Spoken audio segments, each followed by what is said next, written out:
किसान का बेटा बना कलेक्टर। उत्तर प्रदेश के एक छोटे से गांव में जहां कच्चे रास्ते बारिश में कीचड़ से भर जाते थे, जहां बिजली अक्सर केवल चुनाव के वक्त आती थी, वहां रहता था एक साधारण किसान, रामदीन। रामदीन के पास केवल 2 बीघा जमीन थी, एक गाय और एक पुराना ट्रैक्टर जो ज्यादातर वक्त मरम्मत में ही पड़ा रहता था। रामदीन के 3 बच्चे थे, 2 बेटियां और एक बेटा। बेटा था अविनाश, जो सबसे छोटा था लेकिन सबसे तेज दिमाग वाला भी। गांव के सरकारी स्कूल में पढ़ता था, फटे हुए जूतों में भी आत्मसम्मान के साथ चलता था।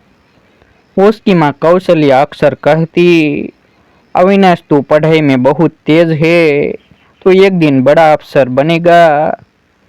अविनाश हंसकर कहता, माँ अफसर बन गया तो तुझे हाथों से खाना नहीं बनाने दूंगा, रसोईया रख दूंगा। पर ये सपने उसकी झोपड़ी की छत से टकरा कर रह जाते, जहां हर बारिश में पानी टपकता और कौशल्या अपने पुराने घाघरे से छेद ढकती।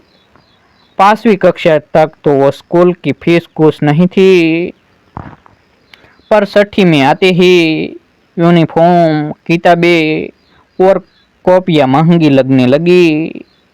रामदीन ने अपनी एक गाय बेच दी, जिससे अविनाश की पढ़ाई जारी रह सके।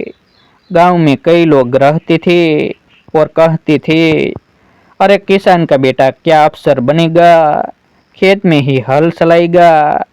पर रामदीन चुपचाप कहता, मेरा बेटा अफसर बनेगा, उसके हाथ में कलम है, हल नहीं। अविनाश हर सुबह 4 बजे उठता, खेत में पिता की मदद करता, फिर स्कूल जाता। गर्मियों में जब बाकी बच्चे आम के बाग में खेलते, वह सरकारी लाइब्रेरी में बैठा किताबें पढ़ता। गांव के मास्टर जी श्रीकांत पांड्य ने उसकी प्रतिभा को पहचान लिया। उन्होंने कहा, अविनाश अगर तू यूपीएससी की तैयारी करेगा तो मैं तुझे कोचिंग तक ले जाने में मदद करूंगा।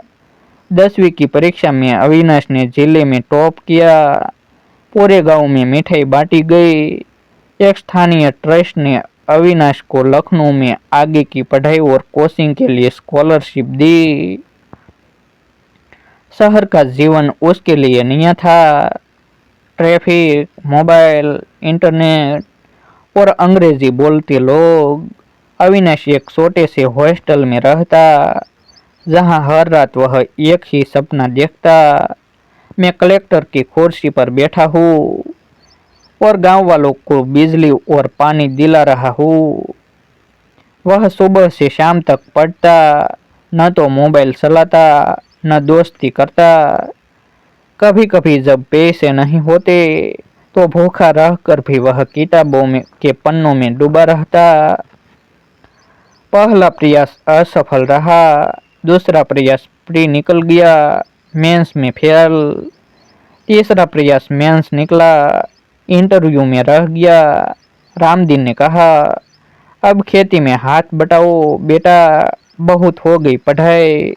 लेकिन कौशल्या ने कहा, हम 2 वक्त रोटी खा लेंगे, तू चौथी बार दे प्रयास। अविनाश ने फिर से खुद को समेटा और चौथी बार प्रयास दिया। इस बार वह आत्मविश्वास से भरा था और उसकी मेहनत रंग लाई। यूपीएससी का रिजल्ट आया, अविनाश को ऑल इंडिया रैंक 45 मिली थी।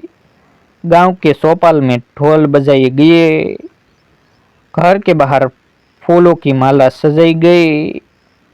डीएम ऑफिस से एक अधिकारी आया और बोला, आपका बेटा आईएएस बन गया है, अब ट्रेनिंग के बाद वह कलेक्टर बन सकता है।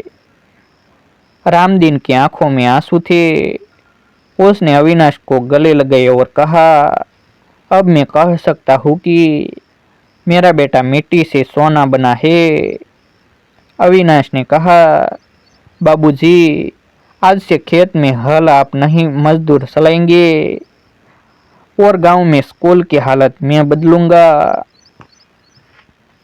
यूपीएससी में चयन होने के बाद अविनाश को मसूरी स्थित लाल बहादुर शास्त्री राष्ट्रीय प्रशासन अकादमी में ट्रेनिंग के लिए भेजा गया।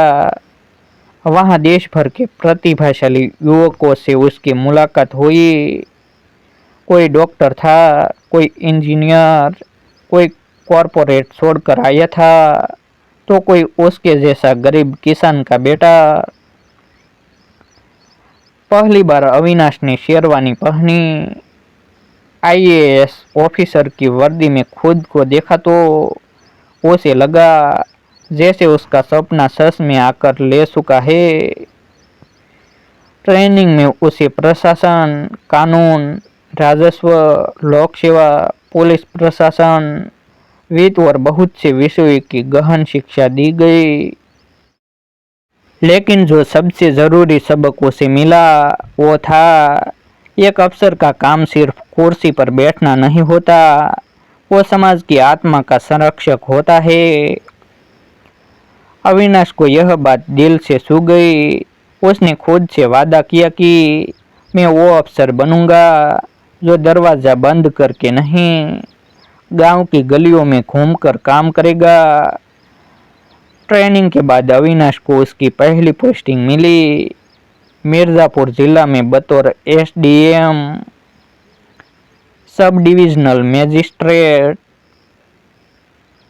मिर्जापुर अपने खूबसूरत झरनों के लिए तो प्रसिद्ध था, लेकिन भ्रष्टाचार, अवैध खनन और गरीबी भी वहां की हकीकत थी। ऑफिस में पहले दिन जब उसने लोगों की शिकायतें सुनी तो पाया कि ज्यादातर समस्या वही थी जो उसके अपने गांव में थी। पानी की किल्लत, टूटी सड़कें, बेरोजगारी, स्कूल में टीचर नहीं, अस्पताल में दवा नहीं। वहां के पुराने बाबू बोले, साहब यहाँ तो ऐसे ही चलता है, सिस्टम को बदलना आसान नहीं। अविनाश ने मुस्कुरा कर कहा, माफ कीजिएगा, मैं बदलने आया हूँ और मैं बदलूंगा। उसने हर सोमवार को जन सुनवाई कैंप शुरू किया, हर गांव में जाकर लोगों की समस्याएं सुनने लगा। भ्रष्ट पटवारी को निलंबित किया, राशन डीलर को जेल भेजा और एक रात अचानक अस्पताल जाकर डॉक्टर की गैरहाजिरी पर रिपोर्ट बनाई। धीरे धीरे लोग कहने लगे, अरे नया एसडीएम साहब तो गांव का ही बेटा लगता है। अविनाश की ईमानदारी से कई लोगों को तकलीफ होने लगी। स्थानीय नेता, ठेकेदार और कई भ्रष्ट अधिकारी उससे नाराज हो गए। उसे धमकियां मिलनी शुरू हो गई। एक दिन किसी ने उसके सरकारी वाहन की ब्रेक वायर काट दी, पर अविनाश ने हार नहीं मानी। उसने उसी शाम जनता के बीच जाकर कहा, अगर मैं डर गया तो आप सबकी उम्मीदें मर जाएगी। मैं डटा रहूंगा क्योंकि मैं भी आप ही में से हूँ। इस भाषण का वीडियो सोशल मीडिया पर वायरल हो गया। लाखों लोग उसके समर्थन में उतर आए।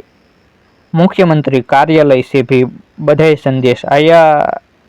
अब अविनाश सिर्फ अफसर नहीं, आशा का प्रतीक बन चुका था। 3 साल की सेवा के बाद अविनाश को बांदा जिले का जिलाधिकारी नियुक्त किया गया। यह वही जिला था जहां उसके गांव धनेठे की सीमाएं लगती थी।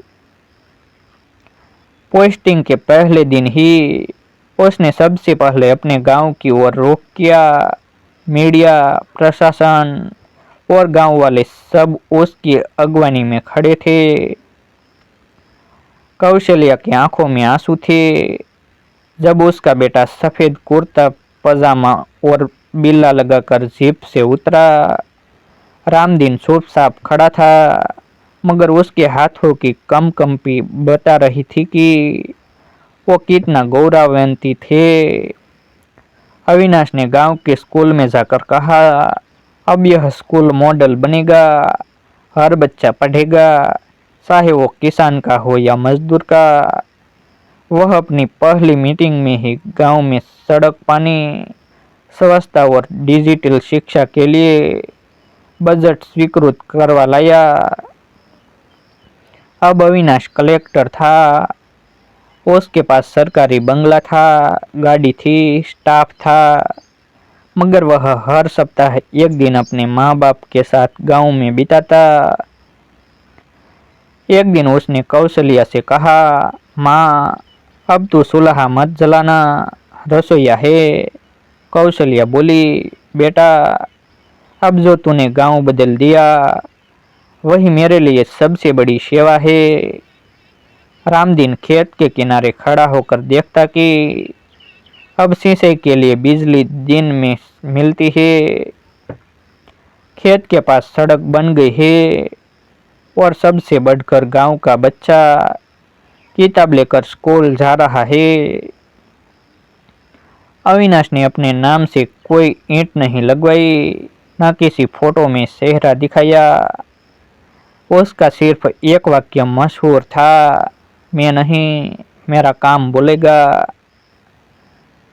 अंतिम संदेश, यह कहानी सिर्फ अविनाश की नहीं है, यह उन लाखों युवाओं की कहानी है जो मिट्टी से उठकर आसमान छूना चाहते हैं।